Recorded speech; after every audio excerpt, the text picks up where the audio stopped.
The first text that we're going to look at, though, is one which comes from Midrash Rabbah, which is the biggest collection of rabbinic homiletical midrash. Now, Rabbi Leah and I like to sometimes think that we're good at homilies. Rabbi Leah is. I like to think I'm good at it. And sometimes I get a good one out. We're looking at Leviticus, Vayikra Rabbah, and it mainly contains stories, parables, homilies, and things like this, put together to try to explain or provide a metaphor for what the book wishes to talk about. Let's have a read about it first, and then we'll see what we have to make of it. So there we go. Fantastic. So, Adam, do you want to read it for us? I'd hate to pick on people, but I'm picking on Adam because, well, recreating connections from a little way away. Naturally, therefore, I'm going to ask you to read it in Hebrew. No, I'm not. Okay, off you go. So you just need to unmute yourself, and then if you are okay, just reading for us. Yeah, of course. As Zechariah taught, it is said, Israel is a scattered sheep. Why is Israel likened to a sheep? Just as with a lamb, when it is hurt on the head or on any other limb, all its limbs feel it. Even so it is with Israel. If only one of them sins, all of them feel it. Rabbi Onsim ben Yochai taught, this may be compared to the case of men on a ship, one of whom took a borer and began boring beneath his own place. His fellow travelers said to him, "What are you doing?" Said he to them, "What does it matter to you? Am I not boring under my own place?" Said they, "Because the water will come up and flood the ship for us all." Fantastic. Thank you so much indeed. So we've got two different cases here, two different metaphors or parables. One which is taken from Hezekiah, or statement from Hezekiah, quoting Jeremiah, who said Israel is a scattered sheep, and then says, why are Israel likened to a sheep? And then starts talking about different limbs. Simeon rather talks about a ship and somebody who has a borer, I guess a drill, to drill a hole underneath their place. What are our first takes on this? And in terms of, and let me start actually with what questions, not responses to it, what questions would you ask of this text?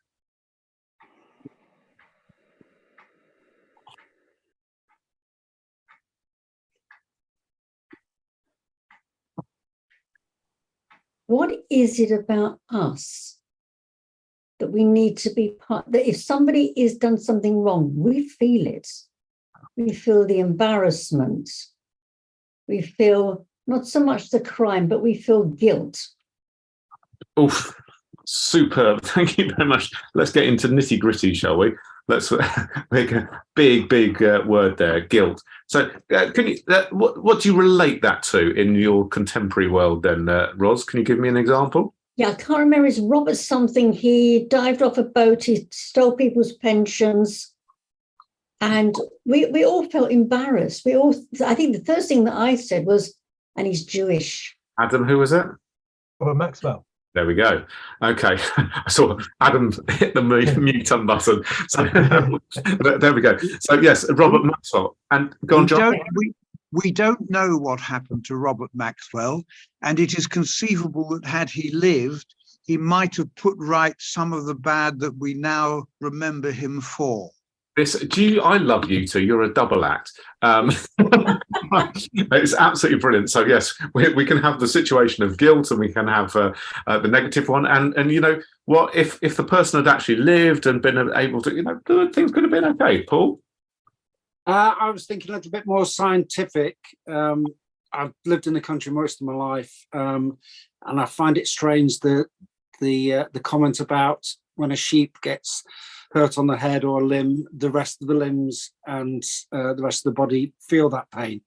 I've seen no evidence of that, and I just wondered how, in those days gone by, they would have known about that.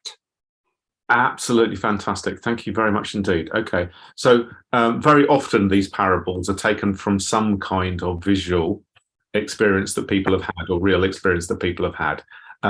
I can't explain to you exactly what their experience was. All I can say is, and I've not lived in the countryside, so I can't pretend to sort of like take the pain of a sheep or a lamb or anything else like that. All I can say is that the society probably was a lot more rural than ourselves, and much closer to animals than we are today. And clearly, whoever wrote this piece in Jeremiah, whether it's Jeremiah himself or somebody else, had some kind of first-hand experience. So can't quite understand it, but it's just that the other day, while we were driving in the countryside, there was a flock of sheep walking in the field at the side, and one of them clearly had a very injured leg, and it was limping. If the parable was correct, it wouldn't be walking at all, would it? Because it feel the pain in all the legs. Love it. Sharon is going to come from a more zoological point of view. I'm just, why even bother with the sheep? If the person is hurt, we are hurt. Why pick on the sheep to have this super sensation across everything? Why not just? I'm not saying this very well, but there are people who, how there are some people, if you see somebody in pain, you actually feel that pain physically yourself. Not everybody, but there are people like that. Yeah. And in the way that, you have an amputation or something, and you feel the bit, you feel other bits. We have a nervous system just like any other animal. Why would they pick on a sheep? It does seem to be a particularly dim animal, I have to say. I mean, I'm with on this one. It bothers me. It bothers me not so much that a pain in one place could be felt in another place, but why bother with? Why do they think that sheep do this, whereas they clearly don't think that people feel like that? Okay, thank you very much indeed. There's always the point, especially about why pick a metaphor. Why it seems a particularly unapt metaphor. The pool's nodding away. Their sheep are just so dim. It feels they just that they're hurt. Yes. So let me ask you a question, which was one of the questions that I might have asked of this text. Sorry. Hang on a second. Who was Hezekiah? I'm not asking you, Sharon, to embarrass you or anything. I'm just asking generally. Does anybody? So a question I would ask of the text, therefore, is when somebody says something, who are they? And does that give us any kind of background to it? Okay, a hint as to why they may choose the metaphor. Okay, so Hezekiah. So does anybody know who Hezekiah was? I'm not trying to embarrass anybody or sort of. Go on, Robert. He was the king, if I'm not mistaken. He was a king. And wasn't he the king? I'll wait till you start shaking your head. Wasn't he the king at the time of either the siege of Assyria or the siege of Babylonia? One of them. Okay. First one. So he was a king of Judah, so the southern kingdom, at the time when the northern kingdom was attacked by and destroyed by the Assyrians. Okay. So, and they were, when we talk about the 10 lost tribes, that's the time when the 10 lost tribes got lost. Okay, this time when the northern kingdom was destroyed by the Assyrians. So I'm not talking about what he witnessed in his life. I don't know whether he was a shepherd, whether he lived with loads of sheep around him and lambs, etc. But what he was witnessing or trying to describe was witnessing the destruction of the northern kingdom by the Assyrians. And fascinating to think, what did he think by this? Now, forget about, in some ways, forget about sins, because I think it's a bit of a sidetrack for us tonight. Okay, it's very often acts within the ancient world were, oh, well, they must have done something wrong. But there's more the part of it. Am I part of this total of the Israelites? Am I still one of the tribes of Jacob or Israel? And if 10 of my parts are in pain and destroyed, do I have any responsibility towards it? Is there any part to play within that? So that's Hezekiah. Let me just pop up at the screen again. So, and now I'm going to ask you, where am I? I think I'm there. Yep. What's your next question now? When we start looking at the second piece. May I suggest one question? Yep, go on. It's interesting that in the first quote, we look at a sheep, and then from there we look at the many parts of which Israel consists. Whereas in the second piece, we look only at one person, and in this case, his effect on other people. We're focusing only on him and not the body as a whole. Lovely, thank you very much. And the divergence of it, okay, within, I love what you've just drawn out there. So in the first, in the second piece, we've got everybody's in the same boat. Yeah. Whereas within the first one, there's different parts to it, to either to the animal, and Hezekiah, from what we've just known as well, is talking about a scattered sheep. You know, as in there's different parts to it in different places, and he is in the southern kingdom, which is still safe at this moment in time. He sees and witnesses what is happening to other parts of the sheep. Thank you so much indeed. That's absolutely brilliant, John. Really superb to draw out. Any other questions then about that? So focusing on the second part then, the boat bit. What's your first question you're now going to ask? Did he succeed? No. Did he succeed on sinking the boat? Hopefully not, because otherwise we wouldn't hear what the fellow travellers had to say to him. My question on this story, which Rabbi Naomi has mentioned at least once a year, she loves this story,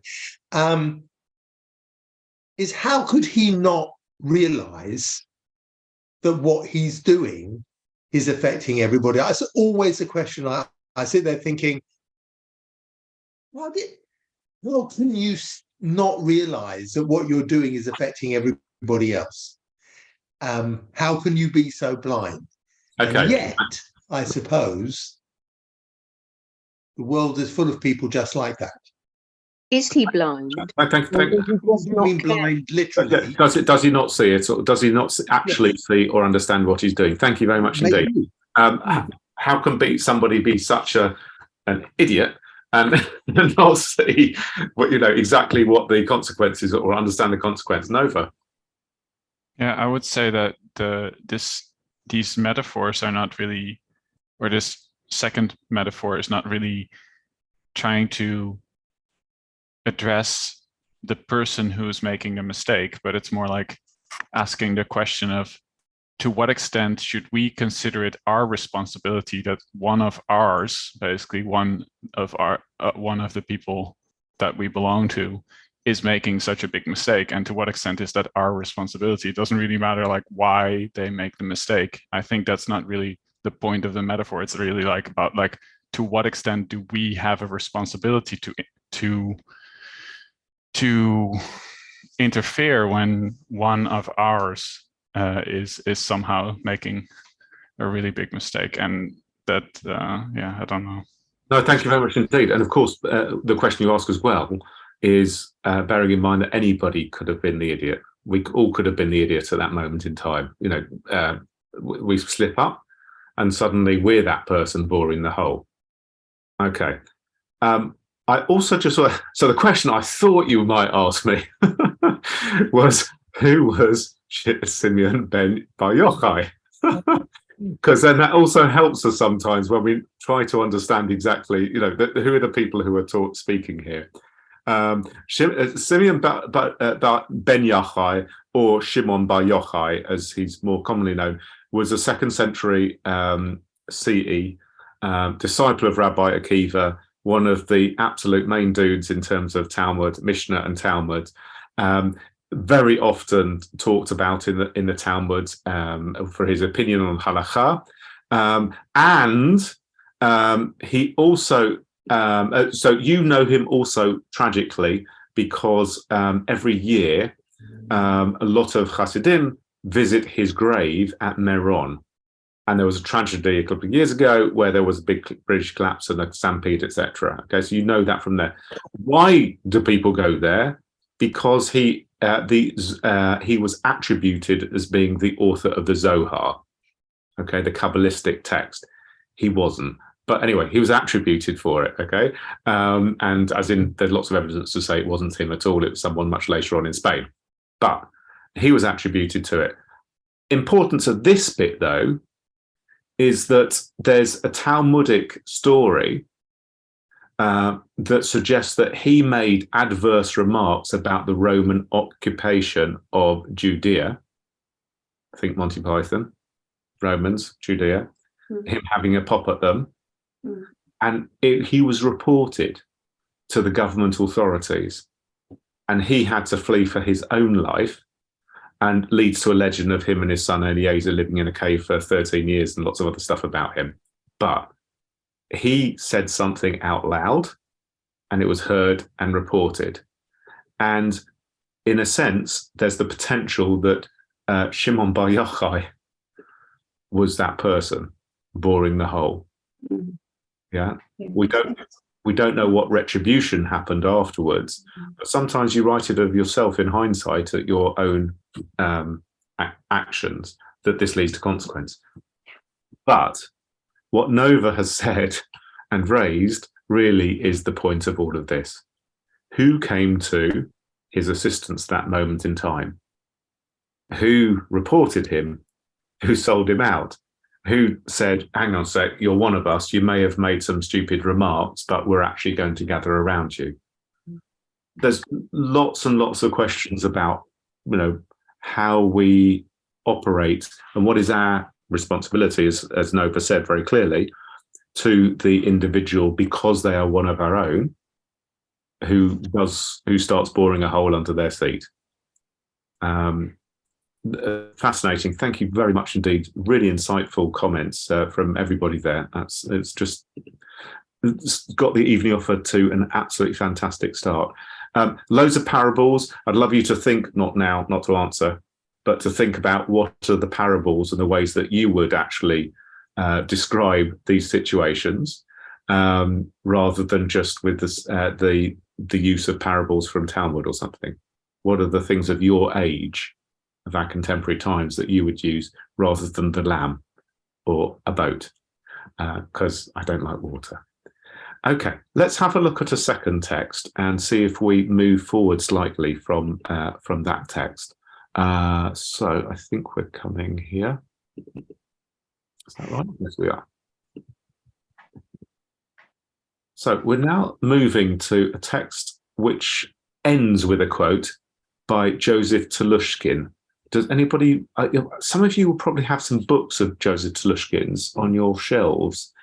So you'll go and look afterwards and see see if you've got any books by this person. Does anybody know anything about that person? Me having said the first question you ask is, who is the person that's actually speaking? Robert? He's an American, or was. I don't think he's died yet. Oh, okay.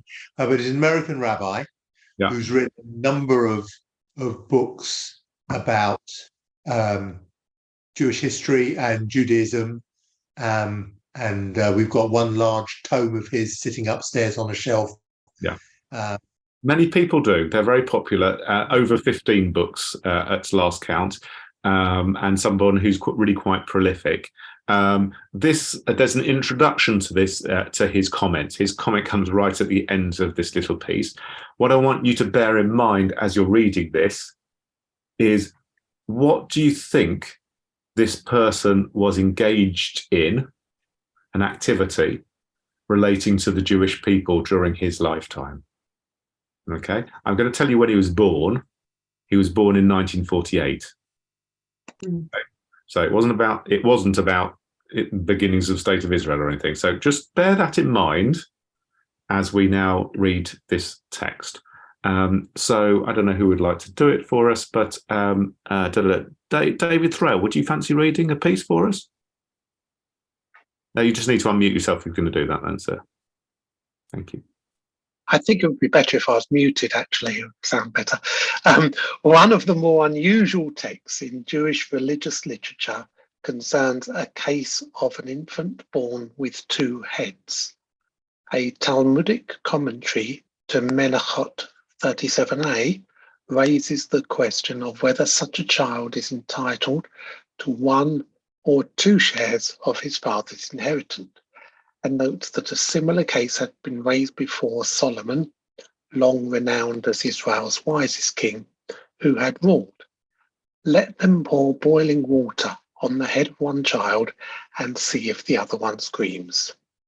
If he does, then it means that the children are not regarded as twins, but as one. However, if the second child does not feel the suffering of the first, then they are to be regarded as separate individuals." Okay, don't mute yourself, David, because you've got another bit to read, okay?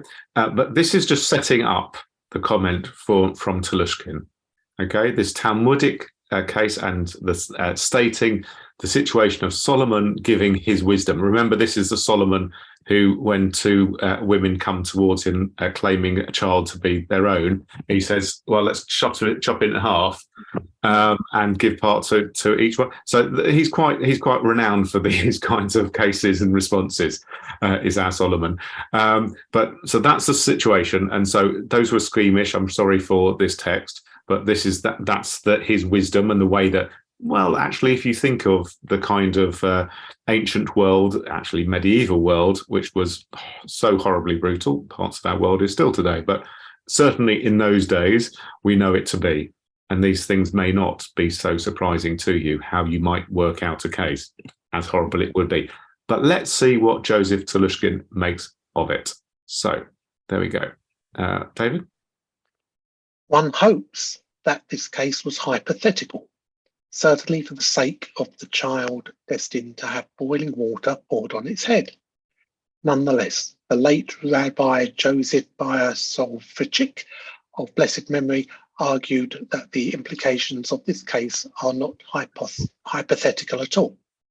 In his essay, Kol Dodi Dofek, my beloved's voice calls to me, he writes, if boiling water is poured on the head of a Moroccan Jew, the prim and proper Jew in Paris and London must scream, and by feeling the pain, he is loyal to the nation. Thank you so much indeed.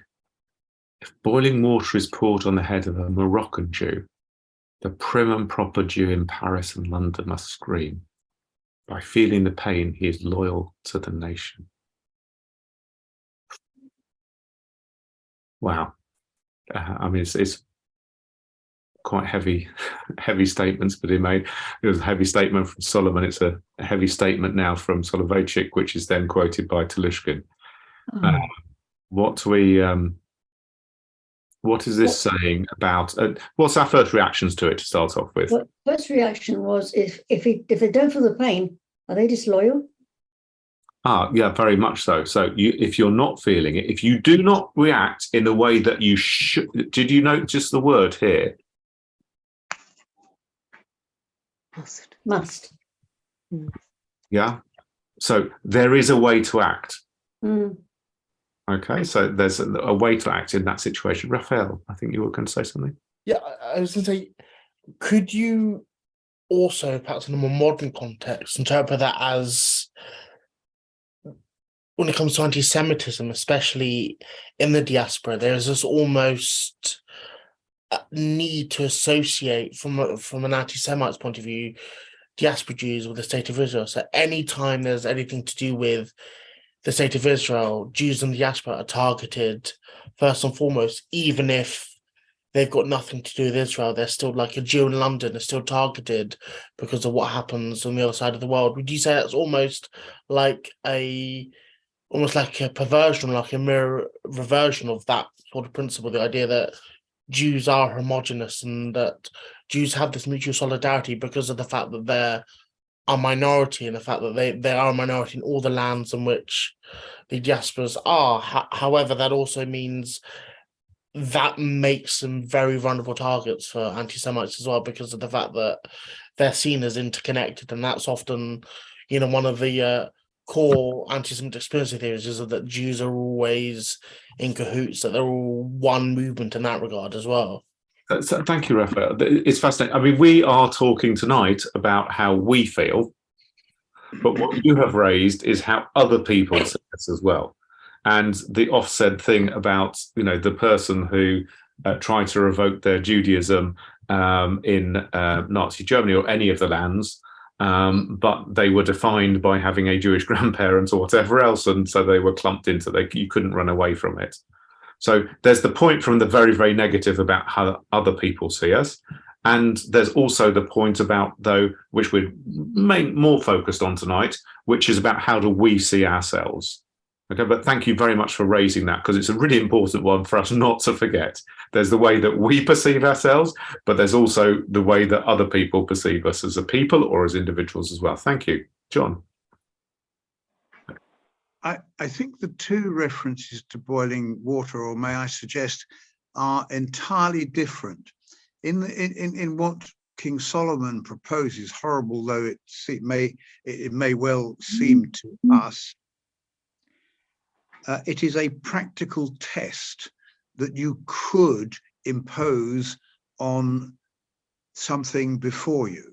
I noted also it was interesting, although it's a child with two heads, one head is a whole child. It says one child and the other child, as opposed, which I found very creepy, to tell you the truth, but it was from a different time. In the second text, it seems to me there's more of a metaphor, because a prim and proper Jew in Paris or London will not know. In King Solomon's case, both you've poured boiling water on the head. It's done in front of everybody. Everybody knows. If somebody literally pours boiling water on the head of a Jew in Morocco, a Jew in Paris or London will not necessarily know. So what I therefore suggest we might read into it is the metaphor that, and going back to what Raphael said, our response to anti-Semitism, at least, is acknowledging and supporting Jews in Morocco if we know of anti-Semitism or something bad happening to them, if we know it, because we have the power to speak out in France or London. But I see the two as quite different. Okay, thank you very much indeed. That's really, really helpful. Any other comments at this moment in time?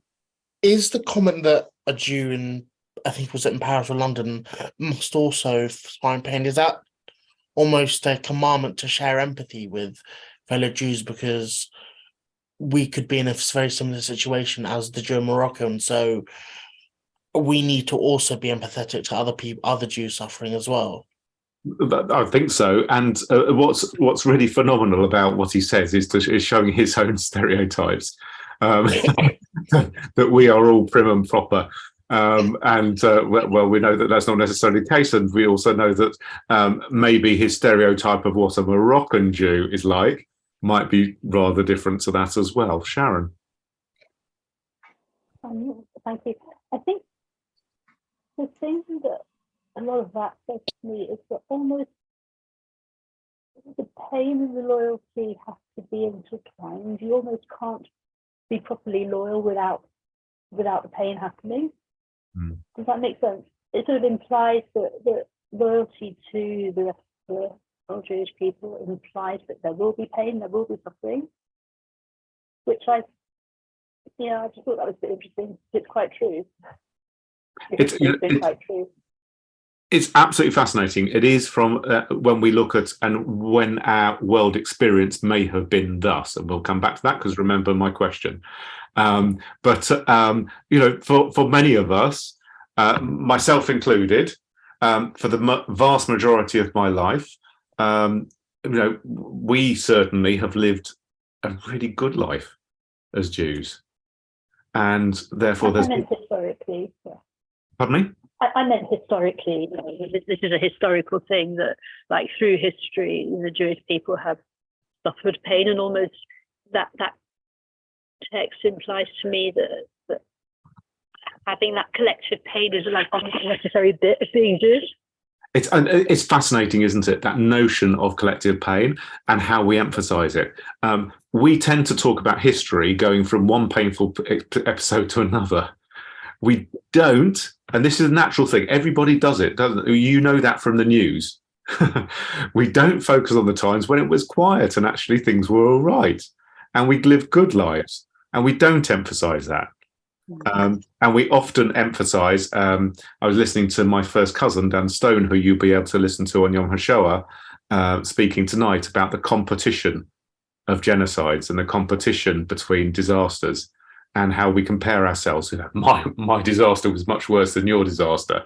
And equally, and there is that competition, that dive towards that position, rather than also the position of thinking about when I've lived a good life. And it's just fascinating to bear that balance. David? I was going to talk about the prim and proper as well. I noticed it as well. So the author, I think, is a modern author who wrote that. So was that a criticism of people outside of places like London and Paris, almost denigrating them, for not living those sophisticated lives? Or is it the other way round? Is it a commentary on people who typically live in places like Paris and London? I guess there's other towns and cities like that, where they have really had to acculturate, they have sort of shed some of their Judaism in order to live safe and successful lives in those countries, and therefore maybe they have forgotten their counterparts in other countries that haven't done that.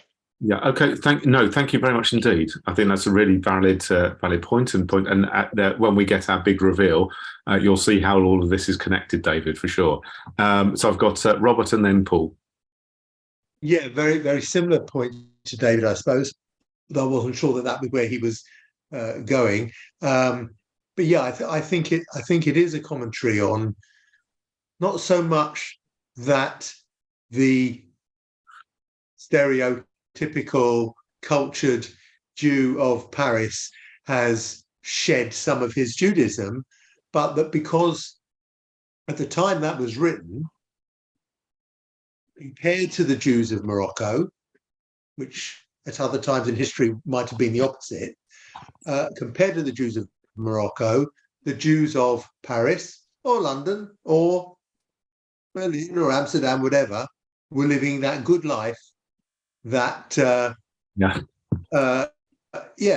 Aaron and I live in Northwood. Whereas the Jews of Morocco at that point in time were not living such a good life. So well. And I think the message is we shouldn't forget just because we're now all right, Jack. Thank you very much. They're part of us. Thank you. Paul? Similar sort of theme, but does the commentary, is it commenting on the difference between the British and the French, possible Ashkenazi, and the Moroccan Sephardi? It does sort of, it feels like it's a bit uncomfortable, isn't it? So there feels like a bit of snobbery around there, doesn't there? But let me give him the benefit of the doubt. So let's do our big reveal. What was the big issue for Toulousian, Soloveitchik, etc., in their time of Jewish experience? We're not dealing with State of Israel stuff. We're talking about global Jewry. What was the big issue that was in their life, in their contemporary times, the formative moment, thing that they supported, the peoples who were like the Moroccans and needed salvation in some shape or form?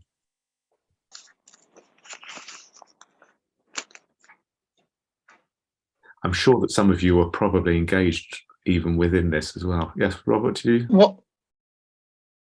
What period of time was it? Sorry, Aaron. So he was born in 1948. Okay, Yes. so, but we're not talking about State of Israel stuff, David. Okay. You just mean the Zionist movement? Not the Zionist movement, but a lot of Zionists came from this country. And Is it the Refusenik movement? Yeah, the Soviet Jewry. Yeah.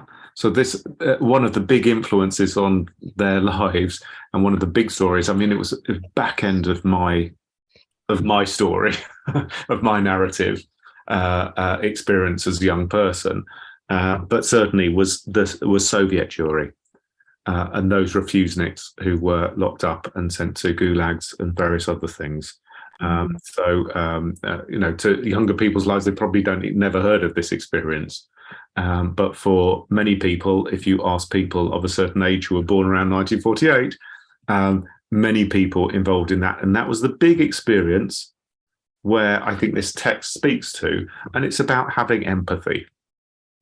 It's feeling a connection with people, because were I born in that country, that would be me. Yeah. Okay, and I think that's taking it the connection between Paris and London, where, as far as Tolushkin is concerned, everything is hunky dory, and Morocco as an example, where he sees Jews being attacked, but that is also sort of metaphoric, I think, of his major life experience, which is relating to Soviet Jewry and the campaign for it in particular. Okay, Pam, yes, please. I'm just wondering whether it also is a warning that it can happen to us too. So it's no good forgetting or just sort of thinking of other people as being out there. But if it's happening there, it could soon happen to us. Thank you so much indeed. Okay, so I think that's really important that we always remember that that's there. It's a constant balance, isn't it? Rabbi Leah and myself are constantly talking to our young people and talking to them about the positivity of Judaism. And lest we surround our young people with the only thing which happened in our lives is anti-Semitism and everybody's out to get us, etc. Our young people may not necessarily develop their Judaism and the potential of their Judaism and humanity in a really out there way in society. It may lead to negative thought. So it's that kind of balance. Yes, we want to be aware of things, and at the same time, we don't want it to cloud all of our experience, especially where there is the opportunity to do something different within our lives. And we come to our final text, and a very, very different kind of approach. So let's just have a look at this. Out of curiosity, were they just referring to refuseniks, or they were also referring to Jews in the Middle East who still weren't allowed to leave or were still under oppression, with the 6-Day War and the Yom Kippur War, with the whole reprisal against Middle Eastern Jews? Do you think they were referring to that as well to an extent? It's fascinating. I don't know, and I don't know the answer to that, Raphael. So thank you very much. I'll have to do a little bit more looking up on that. Was there the same? Sorry, let's just take that off again. Was there the same reaction to those Jews, to Mizrahi Judaism, as there was to Soviet Jewry? Fascinating, because you could look at that in today's world, where we look at how we respond to Ukraine, and obviously there is something about Ukraine as our front line and etc. etc. But the Ukrainians are also, just say it as it is, white European. Yeah. Yeah. And was there a different response Yes. to Mizrahi Jews and their circumstances because they didn't quite look the same as us? Yeah. So that's an interest, and I don't know the answer to that, Raphael. So I'm not making judgments about it at all. I'm just putting it out there as a question. Let's move on to our final piece. And this is a piece Rabbi Leah probably will know much more about this individual than me, because it's a very bright person called Hannah Arendt, who is writing in response to a piece written by Gershom Scholem. Hannah Arendt was one of the most important Jewish philosophers of the 20th century, and political philosophers in particular, and Gershom Scholem, one of the most important Jewish mystics and writers about Jewish mysticism. You can. This is 1963. This was relating to his comments about what she said about Nuremberg trials, if I remember rightly. But let's say it's quite a long piece, so we might split it up a little bit. So Patricia, do you want to start off? And Tammy, do you want to do the next paragraph? And Pam, do you want to do one afterwards? And if there's a one after that, maybe Raphael will read it for us. So I found it puzzling that you should write, "I regard you wholly as the daughter of our people in no other way. The truth is, I have never pretended to be anything else or to be in any way other than I am. And I have never even felt tempted in that direction. It would have been like saying that I was a man and not a woman. That is to say, kind of insane. I know, of course, that there is a Jewish problem, even on this level, but it has never been my problem, not even in my childhood. To be a Jew belongs for me to the indisputable facts of my life, and I have never had the wish to change or disclaim facts of this kind. There is such a thing as a basic gratitude for everything that is as it is, for what has been given and not made, for what is physai and not nomo." thank you. Come to the point, let me begin, going on from what I've just stated, with what you call love of the Jewish people, or Ahavat Yisrael. Incidentally, I would be very grateful if you could tell me since when this concept has played a role in Judaism, when it was first used in Hebrew language and literature, etc. You are quite right. I am not moved by any love of this sort, and for two reasons. I have never in my life loved any people or collective, neither the German people, nor the French, nor the American, nor the working class, or anything of that sort. I indeed love only my friends, and the only kind of love I know of and believe in is the love of persons. Secondly, this love of the Jews would appear to me, since I am myself Jewish, as something rather suspect. I cannot love myself or anything which I know is part and parcel of my own person. To clarify this, let me tell you of a conversation I had in Israel with a prominent political personality who was defending the, in my opinion, disastrous non-separation of religion and state in Israel. What he said, I'm not sure of the exact words anymore, ran something like this. You will understand that as a socialist, I, of course, do not believe in God. I believe in the Jewish people. I found this a shocking statement, and being too shocked, I did not reply at the time, but I could have answered the greatness of this people was once that it believed in God and believed in him in such a way that its trust and love toward him was greater than its fear. And now this people believes only in itself. What good can come out of that? Well, in this sense, I do not love the Jews, nor do I believe in them. I merely belong to them as a matter of course beyond dispute or argument.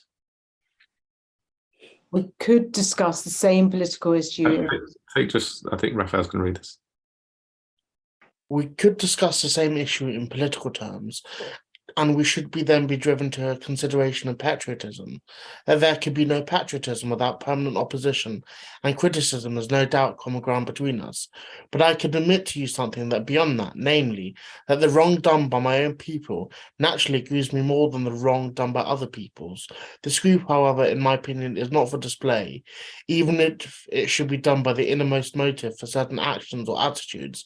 Generally speaking, the role of the heart in politics seems to me altogether questionable. Thank you so much. Wow. What a different piece of text, and quite contradictory to everything we've had before. So, as I said this before, this was, I'm pretty sure, in response to her comments made at the Nuremberg trials, and then Scholem's critique of her, how dare you, and then her coming back. So there was a lot of text. I'm going to take it down because there's no point just having what we got in front of us there. But people's reactions to it and what you thought about Hannah Arendt's comments. Rabbi Lee is allowed to as well. Just to say, it's the Eichmann trial, not The the Eichmann trial. Nuremberg. Sorry, thank you. Arendt wrote that was like her big public piece in the Jewish world. The only thing that the Jews ever read of her, probably. They didn't really read her political philosophy.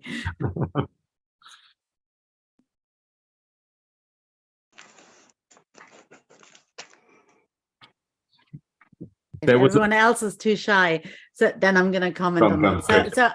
So I think Arendt stands kind of in the tradition of also Rosa Luxemburg, for example, who says, you know, I don't feel any more pain for Jews than I feel for anyone else. It's kind of that universal tradition of saying, well, we should have a love for people, but there shouldn't be this concept of we love our people more than we love anyone else. And we should love what is right, and we should treat people the right way, but it shouldn't make a difference whether they are Jews or not. So Rosa Luxemburg talks about, I can't remember, the South American farmers, I think, that she feels as much pain for the South American farmers as for the laborers, the Jewish people suffering in the shtetls.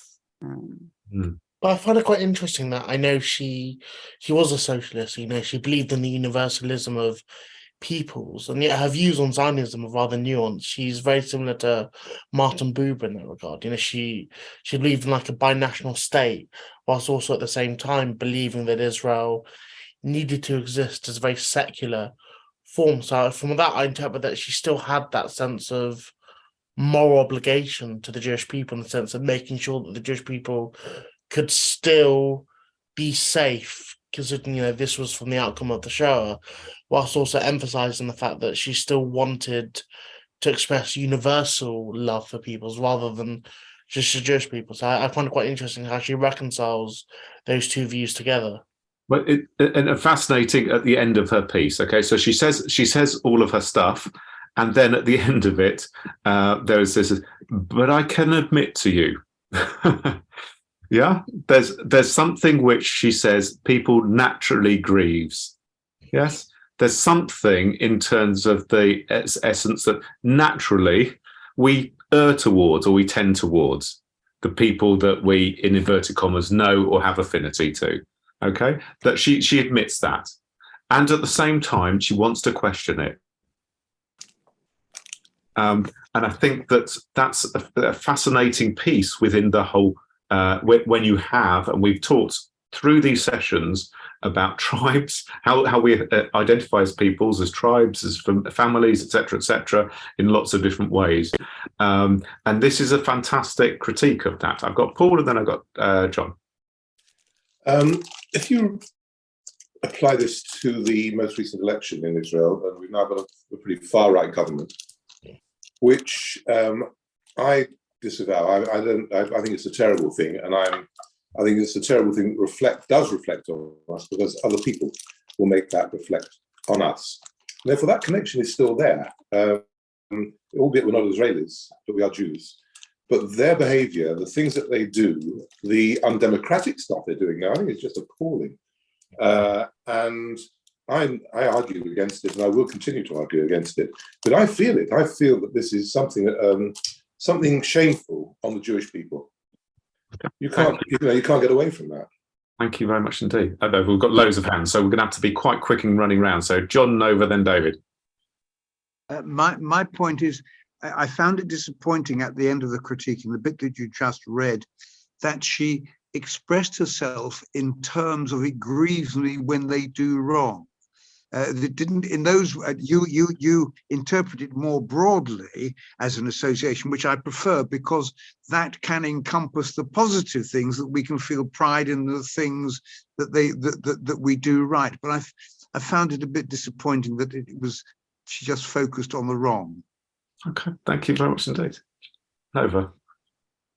I really like the use of her that she's suspicious of the heart, the role of the heart in politics. I think that is a really interesting statement, which actually, I mean, that line still holds so true today with, yeah, I think politics of the recent decades have more and more shifted towards appealing to really not rational arguments, but really emotions, and she is already seeing this development that it is perhaps a little bit dangerous to just appeal to some kind of nostalgic idea of what a people should be and how we should, a nostalgic idea of national identity can be misused. I feel that there's this sort of warning that is behind that statement, which I think is an interesting and good point made by.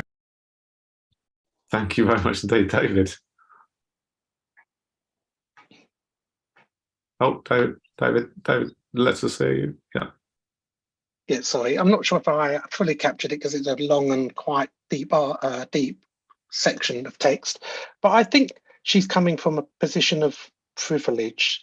I think that people who live precarious, persecuted lives, Jewish lives in other parts of the world, might not have the luxury of taking a similar stance. I mean, I think David Badiel, when he's asked about Zionism, he says, I don't give an F about Israel. And I sort of feel her stance is very similar to that. And it has parallels back to the prim and proper thing, that you have the luxury of taking that view. And if you lived in different circumstances, you probably wouldn't have that luxury. Thank you so much indeed. Absolutely. Go on, Leah. I think it's just worth pointing out that she didn't really come from privilege. I mean, she was a refugee who had to flee Nazi Germany. Her teacher, who she very much admired, became a raging Nazi. She was a student of Heidegger. She almost lost everything because of it. She lost many family members. So I think it's like we can often sometimes assume that one's life experience sends us in one direction or another. But I think actually in many ways, her experience of persecution, I think very much informed her universalism, and said, actually, that is exactly why I shouldn't fall into this trap of only caring about my own, about the racially pure, and so on. So I see totally why you're talking about it, David, and it could definitely be true. I think it's not historically accurate for Hannah Arendt. So thank you so much indeed. There's that notion of, when we don't want to be seen as a homogenous mass, we also need to look at other people and also see them as not being a homogenous mass. Paul, very quickly, and then we're going to conclude. Okay, just in the positive way round, I do see us as an important people and peoplehood. And for me, you can explain it. That's one of the first organisations that was active in trying to raise donations, etc., to help the people in Turkey was WJR, World Jewish Relief. And I always want to donate through them rather than through any of the other organisations, because I think it's right that the Jews should be seen to be universal in terms of their help for other people. And that's definite identification as being part of a people. Yeah, I think it's Tikkun Olam, I think, definitely. It's I love everything what you're saying, and I donate through World Jewish Relief. I feel pride when I do it, and all of those kinds of things. And we always assume that other people don't do it and don't have. And a lot of the time we just don't know other people's communities.